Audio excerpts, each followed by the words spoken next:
In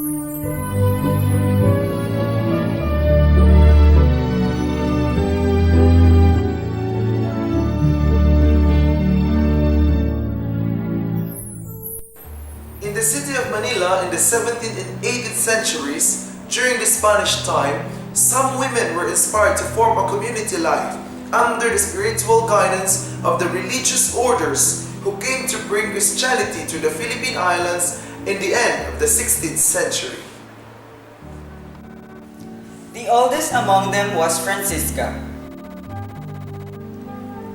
Francisca was the daughter of Simon de Fuentes and Ana Maria del Castillo y Tamayo, born in Intramuros, Manila in 1647. She was given in marriage in 1672 to a gentleman who by God's design did not live long, leaving her a childless young widow. Francisca spent her time with much perseverance and mental and vocal prayers, and was charitable to the poor and the sick in the walled city of Intramuros. She was joined by 3 pious women, and they received the habit of the Tertiary Order of St. Dominic in 1682. They petitioned to live in community, especially Mother Francisca. Because of her persistence, Father Juan de Santo Domingo called her impertinente. In a prophetic tone, she replied, "Father Prior, the Praterio will be constructed, and your reverence will see it." Indeed, Father Juan de Santo Domingo saw everything happen as she has said it. In fact, he actually did everything. The petition to live in community was granted by the Master General of the Friars Preacher, Antonino Cloche, on January 11, 1688. The Beaterio, under the patronage of St. Catherine of Siena, was formally established on July 26, 1696, with the profession of vows of Mother Francisca and 7 other beatas. Mother Francisca was appointed as the first prioress. The beatas grew in their spiritual life while serving the needy around them.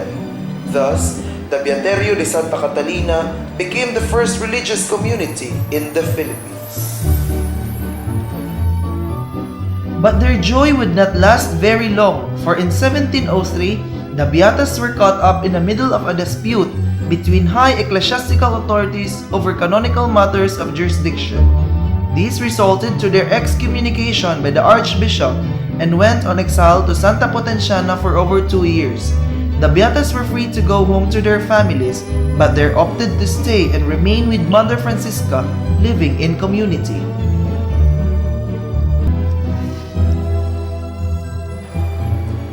With deep confidence, Mother Francisca said, "God cannot be resisted." The beatas returned to the Beaterio in 1706. With the blessing of the Archbishop of Manila, the beatas opened the Beaterio to a large number of young native girls to be educated in the faith and perfection of Christian life. In the Beaterio, the young native girls were provided with protection, security, and education. Thus, the Beaterio de Santa Catalina de Sena became the first institution for native girls. Eventually, the Beaterio accepted Spanish girls or mestizas, where they also learned the 4 R's: religion, reading, writing, and arithmetic, with music, embroidery, and flower making. Thus, the establishment of the first normal school in the Philippines. Mother Francisca lived a life of penance, fasting, and mortification.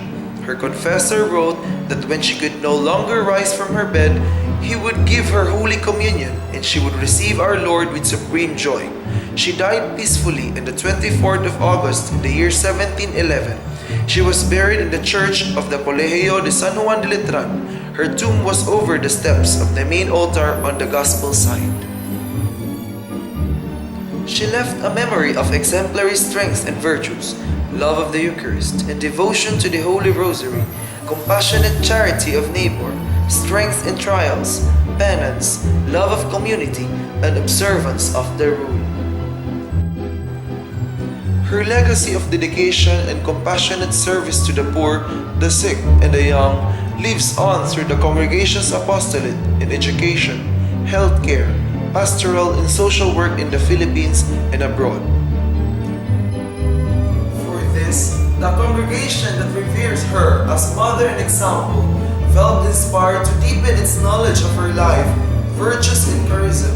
Thus, our prayer that she be given as a model to us, to the faithful, not only in the local church, but as well as to the universal church.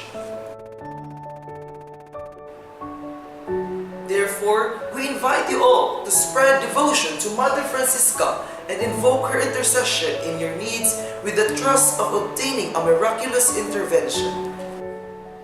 May Mother Francisca intercede for us in all our endeavors, now and always.